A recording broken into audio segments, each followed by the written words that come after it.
today I'm here to bring you the review for the movie The Fifth Wave.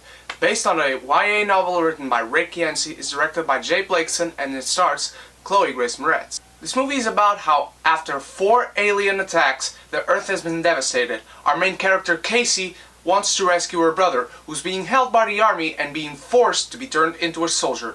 Of course, this movie is based on a YA novel. Of course, you're gonna have bad moments of romance. It also has 2 very different plot lines. One is Cassie's, our main character, who's looking for her brother and is traveling the country. Or at least we guess so, because that is not really well explained.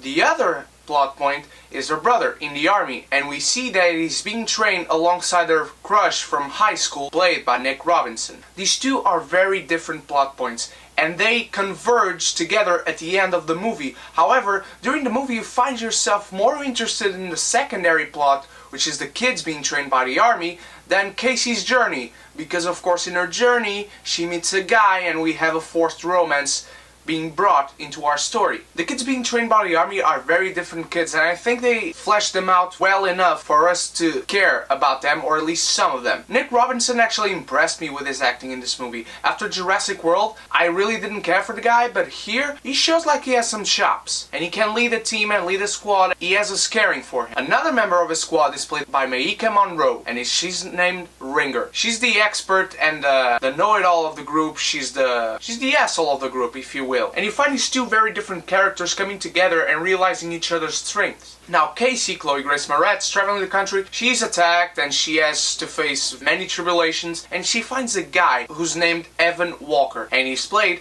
by Alex Rowe. This guy is really bad at his line reading. His physical acting and his face expressions, I think they're good, but his line reading, his dialogue, the way he portrays the dialogue is really bad. And this guy has got the most severe case of plot armor I have seen recently. I mean, oh my God. This guy could not be beaten because he would have another surprise and another twist was coming into the movie because he has a severe case of plot armor. The romance between Evan and Cassie is completely forced and super cliched.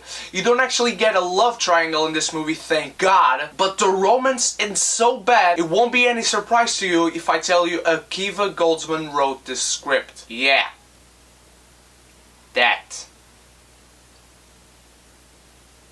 The alien portion and the devastation of the world of this movie, it's very well portrayed in fact, and I think the army could have been a little more fleshed out, but this movie gives us great scenes when it comes to the child soldiers, and there's some few twists in this movie you don't see coming. I'm not saying they're good, but you actually don't see coming, and I give that to them. I found some of the directing choices really good, actually. The action scenes were very well filmed. They took the most out of their scenarios and to build tension in this movie, and Chloe Grace-Moretz plays a great leading character. She has some great acting chops, and I believe she can pull off her own movie. This is not the best movie for her to pull off, but it's a good role for her nonetheless. Now, I'm not going to tell you this movie is good. It isn't. You see, the good thing that I talked about this movie is little points you pick here and there, but the movie overall, I can't say it's good. I won't call it the worst movie ever. In fact, for a January movie, it's actually really above average, but it's not a good movie. If you want to go see it, go see it. You'll have some fun laughing at the cliches and the forced love story, which disgusted me to the stomach, but you find some good acting. It's like Invasion of the Body Snatchers mixed with insert young adult name here, but in the end this movie gets a Clark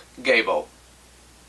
Thanks for watching, guys. Subscribe in the button below and let me know what you want to see from me in the comics. I'll probably have a Suicide Squad trailer, but tomorrow I'm going to see The Revenant and I can't wait to review it for you guys. Thanks for watching again. I'm Ren.